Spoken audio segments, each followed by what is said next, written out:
cuenta que está jugando el papel de un parámetro. Recordar la diferencia, ¿no? En álgebra, la m aquí está fija, lo que pasa es que no sé cuál es, pero está fija, yo no la puedo mover, no la puedo despejar, es la que sea. Y la x, en cambio, es la que sí es una variable que se va a mover y, de hecho, va a converger al cero, ¿verdad? Estamos considerando sus diferentes valores, pero en la fórmula estamos considerando los que se acercan infinitamente cerca del cero. Así que vamos a escribir esta fórmula y a proceder con mucho cuidado. Arriba hemos dicho que teníamos, era m cuadrado por x al cuadrado, y había otro x al cuadrado. Así que quedaba esto, y abajo estábamos con la misma cifra.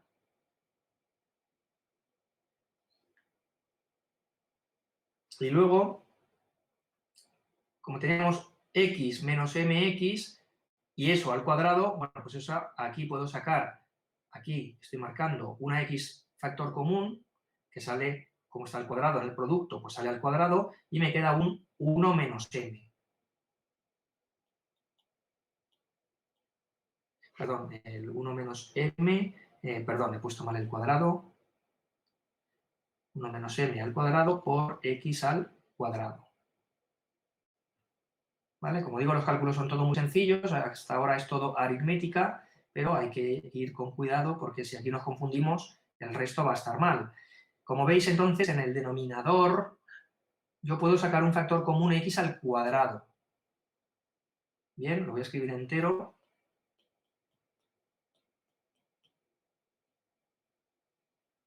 Yo puedo sacar x al cuadrado, factor común del primero, y también hay un x al cuadrado que multiplica al segundo sumando. Bueno, esto siempre me da problemas. Vale, así que vemos que aquí tengo una misma cosa en el numerador y en el denominador que no es 0, porque la x, como se acerca a 0, no es posible que sea 0. Así que puedes tachar el x al cuadrado este, por ejemplo, con este, y queda el límite de la función esta de aquí.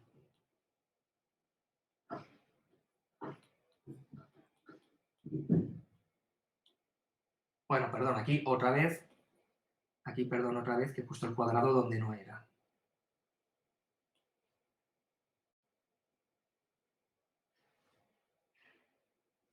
Perdón, el cuadrado va aquí. Pues bien, ahora es cuando hay que llevar cuidado porque cuando la x se acerca a 0, yo voy a intentar, como hemos hecho antes, como es una función de una variable, pues a lo mejor es continua. Entonces, voy a intentar reemplazar el valor x por un 0. ¿Qué me queda esto?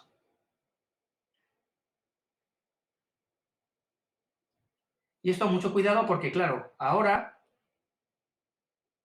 aquí, muchos pondríamos 0 y diríamos, ay, pues vaya, mala suerte porque todos los direccionales han quedado iguales y hemos terminado.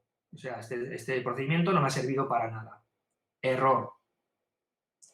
Error porque hemos dicho que aquí lo que íbamos a hacer era investigar si es cierto que la expresión es continua y por lo tanto que la fórmula esta tiene sentido, pero cuidado, porque aquí nos vuelve a aparecer, si os dais cuenta, el problema del 0 partido 0. Nos vuelve a quedar esa especie de posible indeterminación. Lo que sucede es,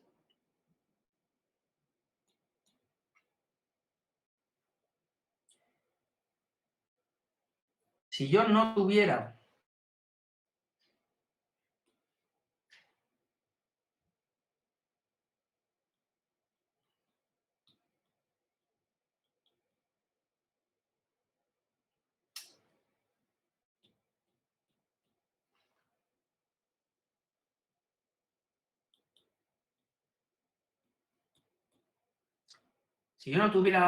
abajo un valor 0, el resultado sería, arriba tengo un infinitésimo, m cuadrado de x al cuadrado, y abajo tengo algo que el límite es 1 menos m al cuadrado, entonces estaría teniendo una fórmula que es, en el límite, 0 partido no sé qué.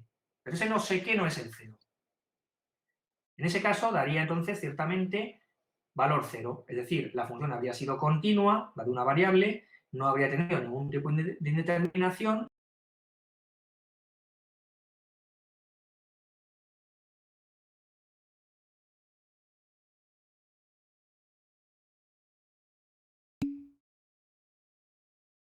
Para el caso en el que es igual a 1. Estoy diciendo que el caso de medio igual a 1 no sale por los defectos. No quiere decir que se haga mal, no quiere decir que no exista el límite, quiere decir que el caso de medio igual a 1 no puedo terminar el razonamiento que he hecho.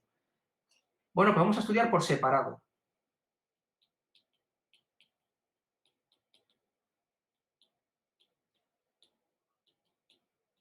Y esto es mucho más fácil, porque si hay que estudiar el m igual a 1, lo que tengo que hacer es irme a la fórmula y reemplazar. Daos cuenta que la fórmula está escrita arriba.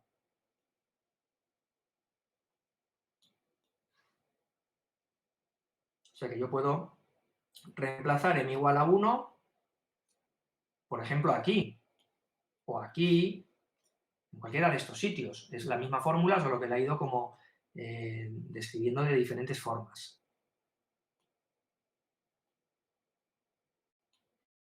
Bueno, pues en este caso, si nos damos cuenta, lo que nos queda es el límite, cuando la x tiende a 0, de m, que hemos dicho que es 1 por x a la cuarta, partido m, que es 1 por x a la cuarta, más 0. Más 0 porque hemos dicho 1 menos m, y la m vale 1, al cuadrado por x al cuadrado. Total, que la fórmula que nos queda en ese contexto es una constante, pero una constante a 1. Nos queda x a la cuarta en el numerador y x a la cuarta en el denominador, que se cancelan y nos queda 1. ¿Vale? Daos cuenta de lo que he hecho, porque esto es otra de las zonas en las que nos solemos equivocar. Aquí, en lo que acabo de redondear, tú tienes algo en el numerador que es x a la cuarta y algo en el denominador que vuelve a ser x a la cuarta. Eso vale siempre 1. El límite es 1. Cuidado que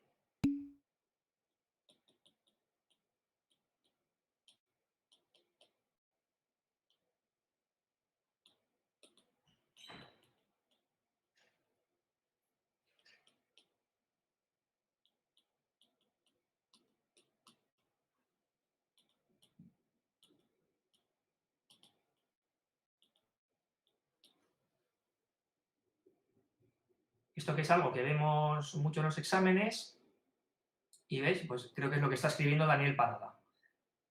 Sí, me dice Laura que se ha cortado, estaba viendo aquí que las cosas no salían, espero que ahora sí que se me reciba bien y llegue la señal de la tablet. Vale, pues digo, creo que lo que está preguntando Daniel es justamente el error del que yo estaba previniendo. Una cosa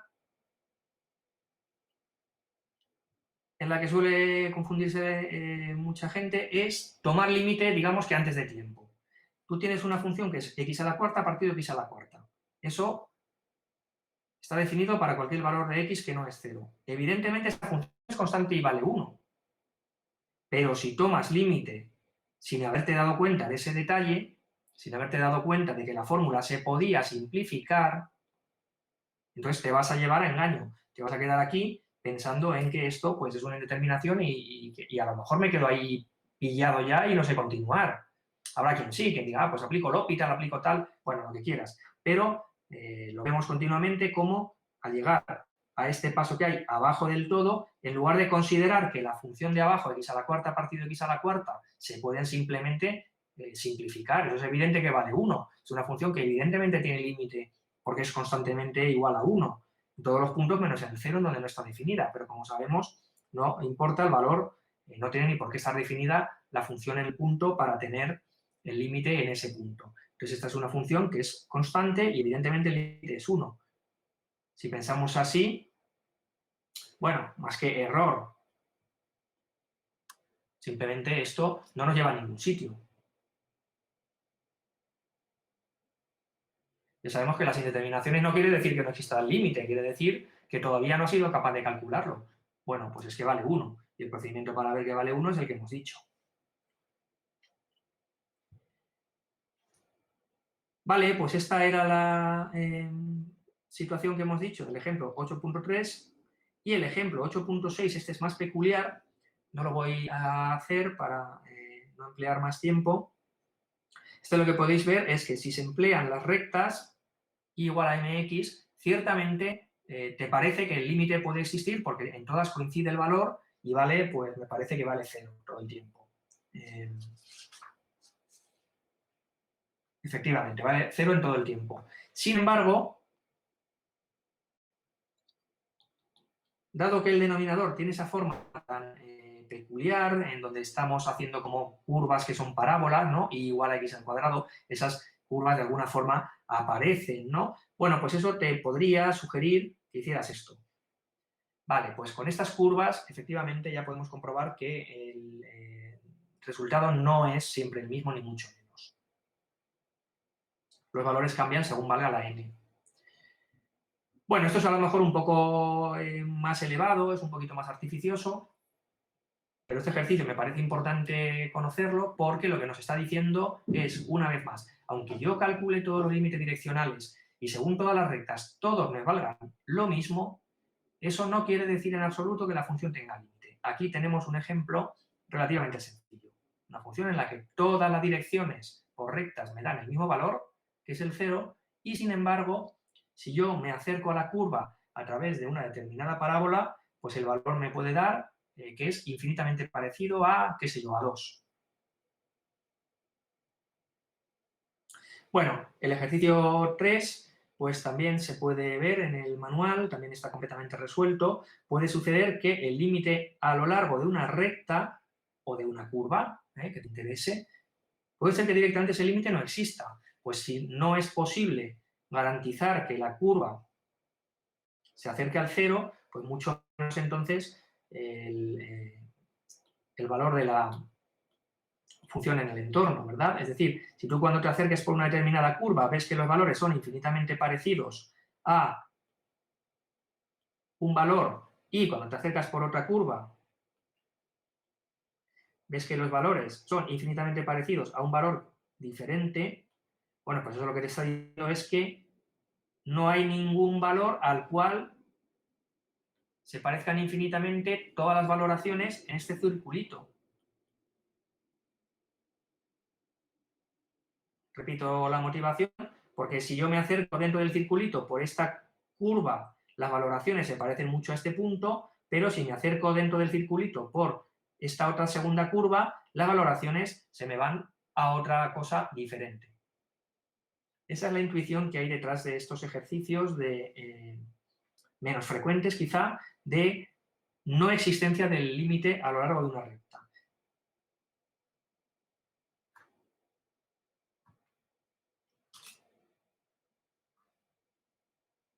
Fijémonos en que en este, si hacemos la recta simplemente, vamos a ver, era el límite, perdón,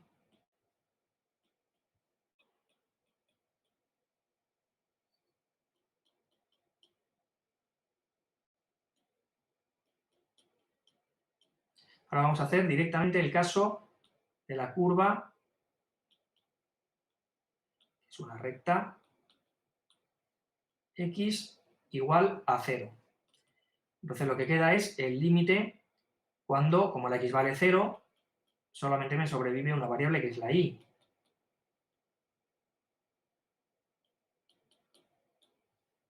Mucho cuidado porque aquí, ¿vale? Lo que voy a escribir ahora es incorrecto, cuidado.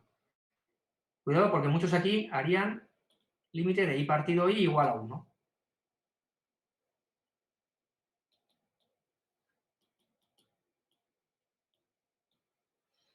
Esto es un error y en este caso el perjuicio es que un ejercicio que tendríamos ya ahora acabado, pues está en cambio mal.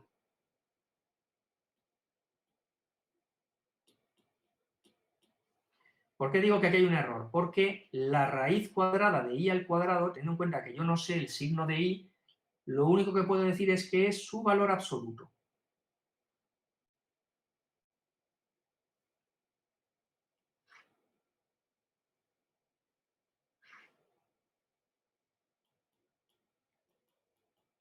Y esto no existe. ¿Por qué no existe? Porque cuando la i valga más que 0, el valor es 1. ¿Por qué? Porque el valor absoluto de la i, al ser ella mayor que 0, es 1. Mientras que con la i negativa, lo que va a suceder es que el valor absoluto ahora es menos i.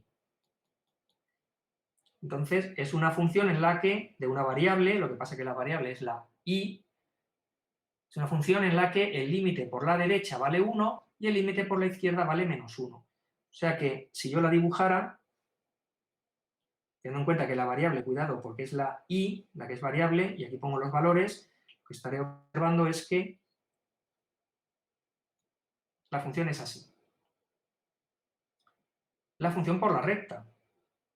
O sea que si yo dibujara esta función tridimensional y me fijara en lo que sucede por el eje x, al moverme por el eje, perdón, y, al hacer la x igual a 0, al moverme por el eje y, lo que estaría observando es que en esa curva tridimensional viene por aquí, pero lo voy a escribir punteado porque está como oculto, está en una zona que está por debajo de nuestro suelo. Si yo me acercara por la izquierda todo el tiempo por el eje de las i's, entonces las valoraciones serían menos 1. Bueno, esto es una especie de dibujo tridimensional. Estas valoraciones vienen aquí, estas valoraciones vienen aquí. Esta es la idea. En la gráfica no es posible que alrededor del 0 todas las valoraciones sean infinitamente parecidas, porque hay puntos infinitamente cercanos donde vale más 1 y hay puntos infinitamente cercanos en donde vale menos 1. Esa es la razón entonces de que el límite de aquí no exista en el punto 0, 0.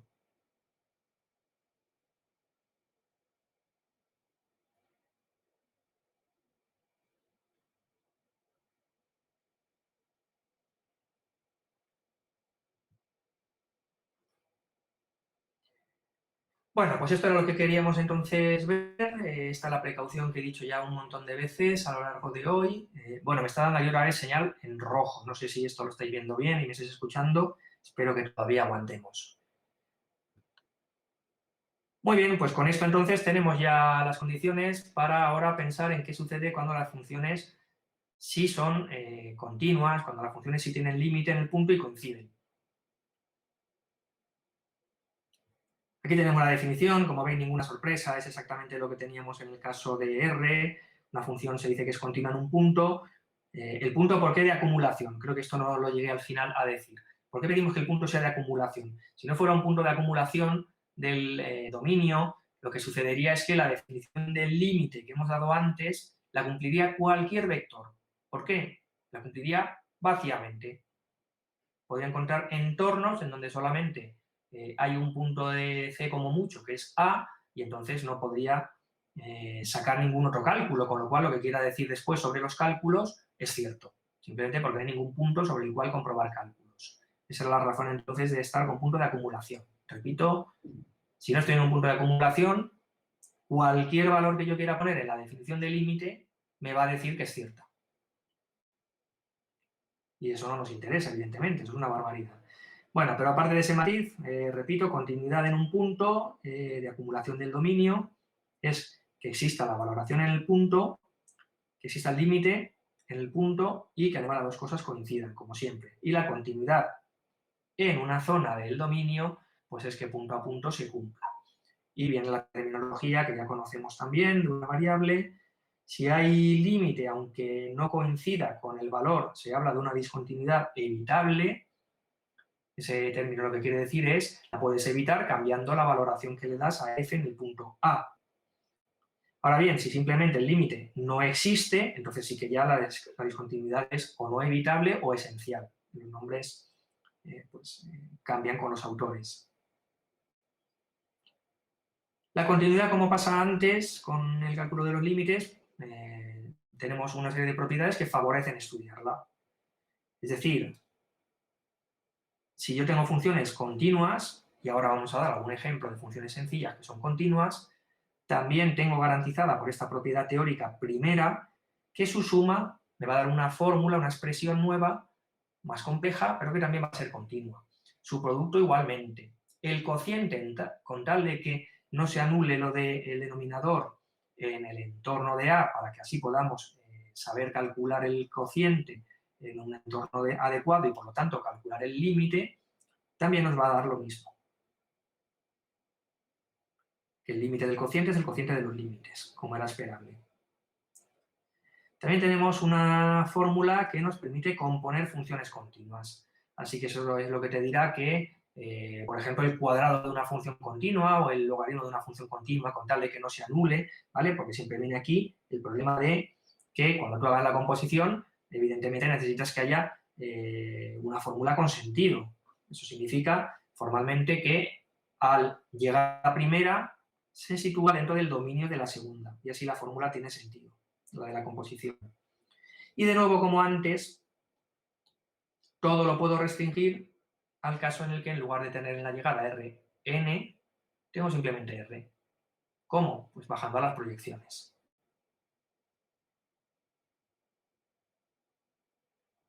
Igualmente las funciones continuas están acotadas, claro, el hecho de tener límite ya te garantiza que está acotada y luego aquí lo único que haces es añadir un valor y un valor pues nunca va a romper la acotación. Entonces una función en el siguiente, en el punto 5, una función continua en un punto que no se anule en el punto, resulta tener un signo constante si te quedas lo suficientemente cerca. Claro, esta es parte de la definición de continuidad. Tomas una valoración, tomas un epsilon lo bastante pequeñito como para que f de a menos epsilon sea distinto de 0. Perdón, vamos a ver, vamos a decirlo bien.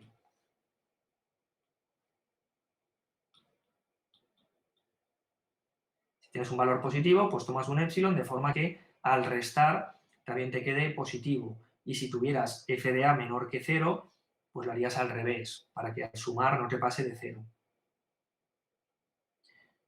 Y entonces todas las valoraciones están en la bola, que en este caso es un intervalo, y entonces se van a quedar todas por encima de f de a menos epsilon, es decir, todas se van a quedar positivas. Esa es la razón por la que se cumple esta propiedad 5. Muy sencillo. El teorema que habíamos mencionado en topología, el teorema más importante de la optimización, es el teorema de Weierstrass. Te dice que una función real continua cuyo dominio sea un compacto, es decir, en el contexto que estábamos, cerrado y acotado, alcanza un valor máximo y mínimo. O sea que, como explica abajo, hay dos puntos del dominio,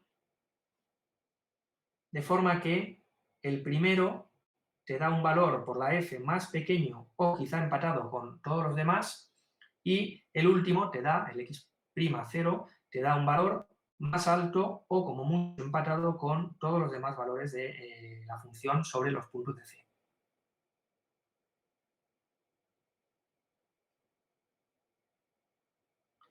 Esto se completa con el cálculo o la garantía de que determinadas funciones son continuas. Así, con las reglas que hemos dado antes, podremos ir, digamos que combinándolas para obtener las conclusiones de que determinadas expresiones más complejas también son continuas.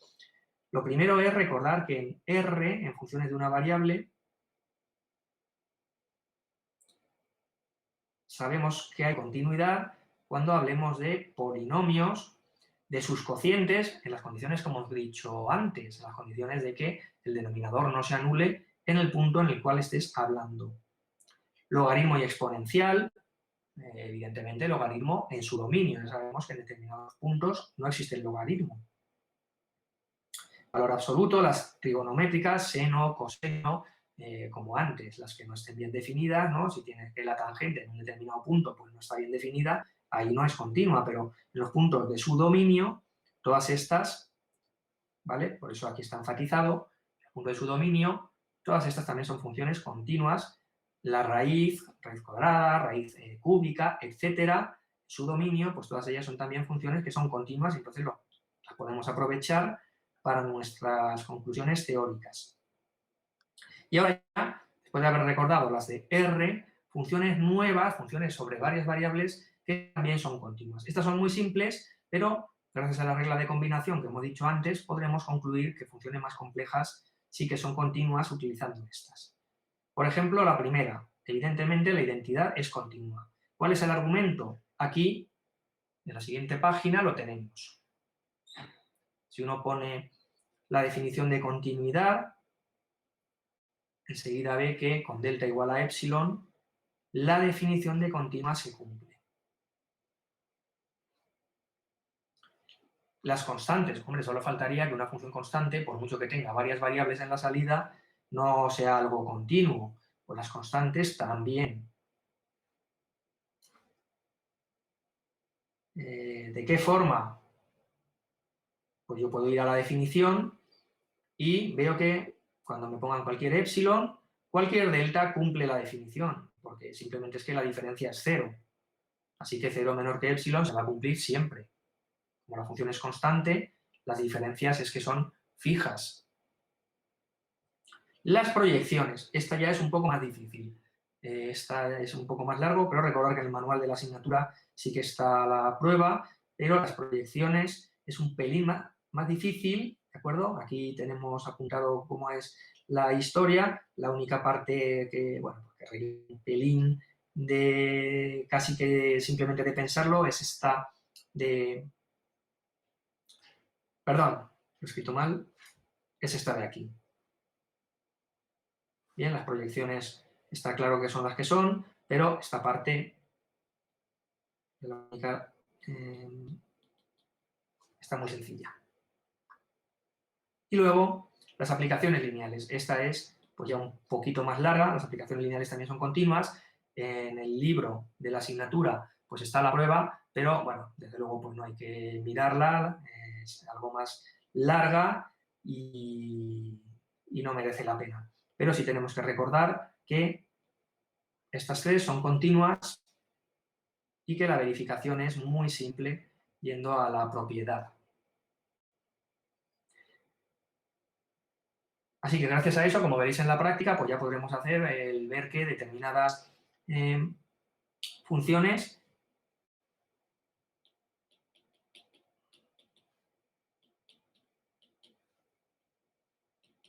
son continuas. Es decir, ¿por qué esta es continua? No es de ningún tipo anterior, ni es una proyección, ni es lineal, no es nada de esto. Pero se puede garantizar que es continua aplicando las propiedades que hemos dicho. Tú tienes, en primer lugar, f de 1 de xy, que es x, que es continua, y tienes f de 2 de xy, que sí, que es también una función continua, y lo que estás haciendo con ellas es manipulaciones continuas. Es decir, estás tomando f de 1 de xy al cuadrado, que es la aplicación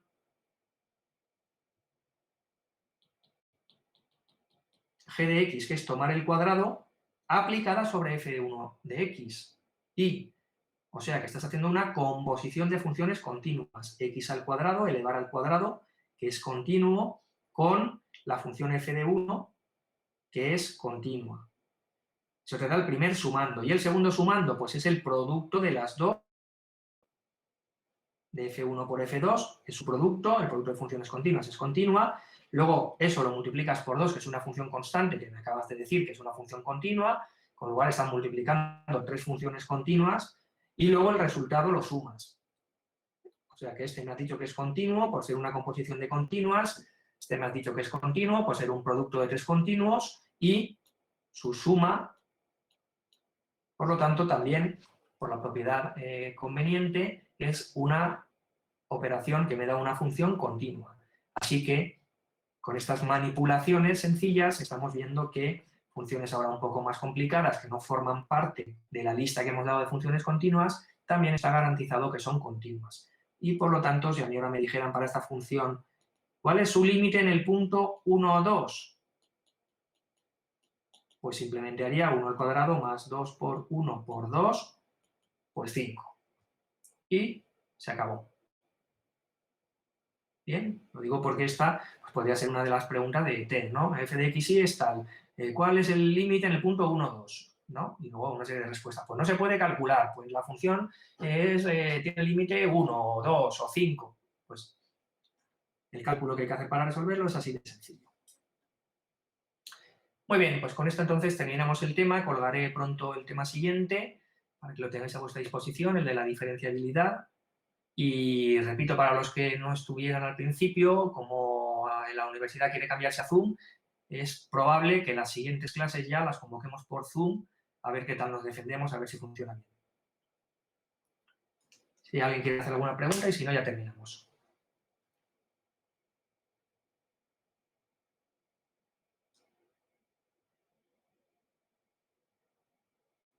Pues nada, nos vemos la semana que viene. Hasta luego.